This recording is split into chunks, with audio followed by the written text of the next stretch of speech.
ಮಕ್ಕಳೇ, ಕತೆಗಳ ಪುಸ್ತಕಗಳನ್ನ ಓದೋದು ಮುಗಿತಾ? ಹಾಗಾದ್ರೆ ನಾನೊಂದು ಲೇಖನವನ್ನ ಓದಿದೆ, ತುಂಬಾ ಚೆನ್ನಾಗಿದೆ. ಅದನ್ನ ಬರೆದವರು ಸರ್ಕಾರಿ ಕಿರಿಯ ಪ್ರಾಥಮಿಕ ಶಾಲೆ ಹರಳಕೊಪ್ಪ ಶಾಲೆಯ ಸಹಶಿಕ್ಷಕರಾದಂತಹ ಶ್ರೀಯುತ ನಿಂಗಪ್ಪ ಸಾಳಂಕಿಯವರು ತುಂಬಾ ಚೆನ್ನಾಗಿ ಲೇಖನವನ್ನ ಬರೆದಿದ್ದಾರೆ. ಆ ಲೇಖನದ ಹೆಸರು ಏನು ಅಂತಂದ್ರೆ, ಮಕ್ಕಳ ಶಿಕ್ಷಣಕ್ಕೆ ಶಿಕ್ಷಕರ ಪೋಷಕರ ಪಾತ್ರ ಮಹತ್ವದ್ದು. ಹಾಗಾದ್ರೆ ನಾವು ಓದಿ ಹೇಳ್ತೇನೆ, ನೀವು ಕೇಳಿ.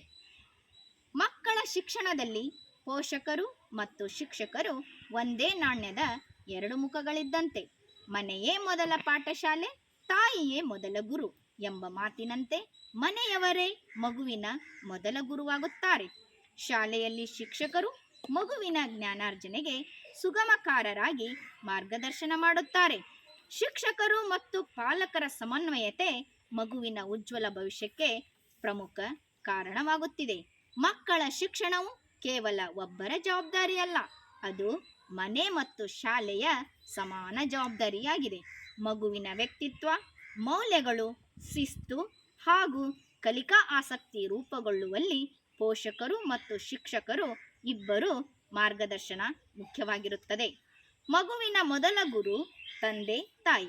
ಅವರ ಮಾತು, ನಡೆ, ನುಡಿ ಹಾಗೂ ಸಂಸ್ಕಾರವು ಅವರ ನಡವಳಿಕೆ ಮಗುವಿನ ಮೇಲೆ ಆಳವಾದ ಪ್ರಭಾವ ಬೀರುತ್ತದೆ.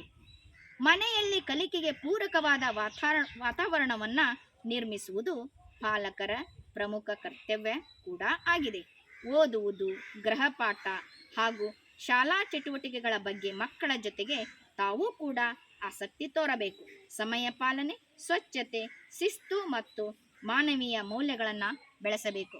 ಹಾಗಾದರೆ ನಾನು ಈ ಲೇಖನವನ್ನು ಮಕ್ಕಳ ಶಿಕ್ಷಣಕ್ಕೆ ಅಂದರೆ ನಿಮ್ಮ ಶಿಕ್ಷಣಕ್ಕೆ ನಾವೆಷ್ಟು ಜವಾಬ್ದಾರಿಯಾಗಿರುತ್ತೇವೋ ಹಾಗೆ ನಿಮ್ಮ ಪಾಲಕರು ಸಹ ಜವಾಬ್ದಾರಿಯಾಗಿರುತ್ತಾರೆ.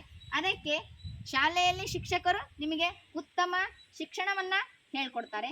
ಜೊತೆಗೆ ನೀವು ಮನೆಗೆ ಹೋಗಿ ನೀವು ಶಿಕ್ಷಕರು ಏನು ಪಾಠ ಮಾಡಿದ್ದಾರೆ, ಅಲ್ಲಿ ಏನು ಅನ್ನೋದನ್ನು ಕೇಳೋದು ನಿಮ್ಮ ಪಾಲಕರ ಒಂದು ಜವಾಬ್ದಾರಿಯಾಗಿರುತ್ತದೆ.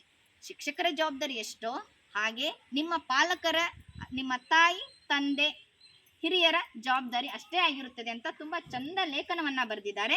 ನೀವು ನೀವು ಏನು ಮಾಡಿ, ನಿಮ್ಮ ತಂದೆ ತಾಯಿಗೆ ಹೋಗಿ ಹಾಗಾದರೆ ಶಿಕ್ಷಕರದ್ದಷ್ಟೇ ಅಲ್ಲ, ನಿಮ್ಮದು ಕೂಡ ಇದೇ ಜವಾಬ್ದಾರಿ ಅನ್ನೋದನ್ನು ನೀವು ತಿಳಿಸಿ ಹೇಳಬೇಕು. ತುಂಬ ಚಂದ ಲೇಖನವನ್ನು ಬರೆದಿದ್ದಾರೆ.